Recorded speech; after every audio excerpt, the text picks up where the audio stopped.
Welcome back to Chasing Trophies in the FIFA World Cup edition. Today we'll be talking about Brazil, the Samba football, the most flamboyant team in football history. It's been a long time, man, since Brazil has won the World Cup. The last time was 2002. That was my first ever World Cup that I watched properly. Until then, Brazil have not even come close to the semi-finals, finals. It's been a very tough time for them. Can it change now in 2026? They've gone through a lot of problems with the CAF, with FIFA, with everything. And, last year it didn't look like they're going to qualify as well. Argentina slapped them twice. They lost to Uruguay, they lost to Paraguay, Bolivia, a lot of teams. But then they made a change. They got Ancelotti into Brazil as the manager. And Ancelotti is someone who likes to play attacking football. And he's someone who's going to give Brazil the freedom that they want. Look, Brazil is a team that they like to play with a smile on their face. They like to entertain the crowd. They like to dribble. They like to, have fun, make the good passes, take the shot. And, in World Cup, sometimes that doesn't work. When, sometimes it's good to be pragmatic, to be safe, but I think that just doesn't suit the Brazil. It's not in their DNA. Their DNA is to entertain, to play expansive football, to play flamboyant football. They're going back to that 4-2-4 formation. That's what Ancelotti wants to play. Obviously, their fullbacks is a bit of a concern, but if you see the backline, the core backline, goalkeeper Alisson, you've got Gabriel and you've got Marquinhos. That's a solid backline. There's plenty of experience there. There's plenty of success there. They've won championships for their clubs, these particular players, and I think they can provide that stability that Brazil is looking for at the back. And then when you look at their attacking flair, they've got Vinicius Jr., they got Rafinha, one plays for Madrid, one plays for Barcelona. They can tear up any wing, any side at any day. Then you've got Thiago is an option as a striker. You've got Hendrick, who's also an option, a very good talent. He fell out a bit in between, but then right now Ancelotti is looking at him. He might not start him, but he is an option there. You've got Cunha, who's an option as well. And then Neymar. I don't know if Neymar is going to play or not. He's picked up a calf injury now after being selected for the Brazilian squad, and that raised a lot of eyebrows. But if Neymar does come back for the knockouts at least, then, there's a chance there. And look, he is a baller. But it's just that the fitness doesn't help him. If he plays, I think this is going to be his last World Cup anyway. But if he just, the presence of Neymar can always help. I remember 2014 when he got injured and didn't play that match against Germany. It really impacted Brazil. So I think him being there in the dugout or whatever can help them, brings them that experience. But then you've got the experience of Casemiro in midfield as well, Bruno Gomes as well. That's some stability. They're missing Rodrigo and Estevao through to injury. I think those are two big calls. If they had them, it could have really helped. João Pedro missing out is a bit of a concern. I thought Pedro had a really good season. He could have been really useful as a striker, even if they're bringing him on as a sub.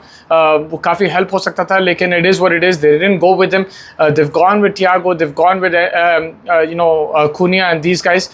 So let's see what happens in terms of that. But overall, if I look at it, I'm excited to see Brazil. I think this team has the potential. Obviously, they've let us down in the last 10, 15, 20 years, but they do have the potential and they will entertain. I think this team has that because the manager will allow them to play with freedom. Remember, it was Ancelotti who got the best of Vinicius Jr. There was a period just before when he was Real Madrid coach, just before Vinicius Jr. Broke out on the scene and killed all records, because there was a season when Vinicius missed a lot of chances. He was very frustrating. Then Ancelotti worked on him one-on-one. He worked on with his finishing and he allowed him to play some flamboyant football, and he's back. That combination is back, and Vinny could be sometimes tough to handle, but I think Ancelotti handles him really well, and he'll allow Brazil to play that attacking football that they want to play. And sometimes it'll be too much for the opposition. When you're playing pragmatic football, it can work against big teams, but against smaller teams, sometimes it can go against you. You need players to break down the opposition, and I think Brazil have that. They can pick out the passes, they can beat a man. And Rafinha, Vini Jr., these are probably two of the best wingers, and as a team, I think those are two best wingers as a combination partnership in the World Cup. They're going to be very exciting. Like I said, they can beat men, they can pass it around, they can have a shot as well, and that's what they'll want to do. They want to create as many chances as possible. And listen, if they play against a big team, a high possession team like Spain, if they play against someone like France who will keep the ball more than them, they have Gabriel and Marquinhos to absorb the pressure. Yes, the wing backs is a bit of an issue. I think Danilo was injured as well. I don't know if he's back, but that's a bit of an issue. But then if Alisson, Marquinhos and Gabriel use their experience, provide that stability at the back, then they can play on the counter as well against the big teams, because they have a lot of pace. They have a lot of pace over there. And look, I know Casemiro is like 34, 35. He's just left United, but he still has it in him. If he has somebody running around him and stuff, he still has that experience. He'll still put in a rough tackle and he'll still cause problems for the opposition. Man, I know we're used to watching the like growing up, Ronaldo, Rivaldo, Ronaldinho, but you know who was also integral to that team? Cafu was integral to that team as well. So like defensively, if they can sort that out, I think attacking wise you can see the best coming out. You know, also fullbacks, we associate Cafu, Roberto Carlos, Dani Alves, Marcelo with Brazil. They don't have that pace right now, but they do have pace on those wings. They have those that attacking flair. They have the team that can create stuff. They have teams who can score. They have a team that can score wonderful goals. They have a team who can put constant pressure on the opposition as well, and they can absorb that pressure too. And listen, from corners and stuff, Gabriel, we know he's a beast. We know Marquinhos can score from corners as well, so they can be a set piece threat as well.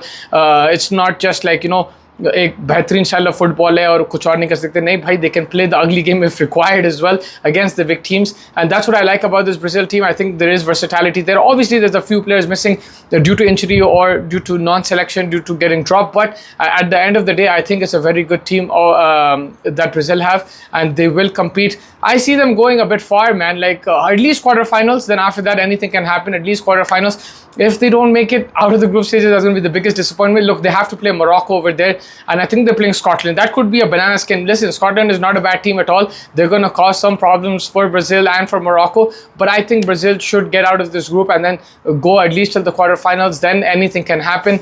I hope they do well, man. Look, we've seen Argentina do well. They've won the World Cup. We've seen Spain do well, Italy, France, and but like Brazil, it's been since 2002, and this is a team that was like feared. Like everyone would say Brazil favorites, Brazil favorites, Brazil favorites every single time. But let's see what happens in this World Cup. I think the player to watch out for, I'm going to go with Vinicius Jr. I think he's the one who can, you know, that star player who can change the game, who can score that important goal, and Rafinha as well. Like that combination is going to be key. And then at the back, it has to be Gabriel and Marquinhos. I really want to say Casemiro, but obviously like that's because of the Man United connection. But Gabriel, Alisson and Marquinhos, that triangle is going to be very important as well for Brazil. But yeah, Vinny Jr. is that guy. He could be a potential golden boot winner as well. Let me know in the comments, where do you think Brazil is going to go, and how far they're going to go, and what their strengths are, what their weaknesses are. Like I said, I think their weakness is their fullbacks, their strengths is their centre back, goalkeeper, and their attacking threat in Vinny and Rafinha. And they will provide chances for Endrick, for Thiago, for Cunha, whoever's playing up front. They're going to provide chances for them. And even if Neymar plays, he has a good team around him as well, which will help Neymar too. Make sure you're hitting the like button, subscribe button, and stay tuned to Chasing Trophies.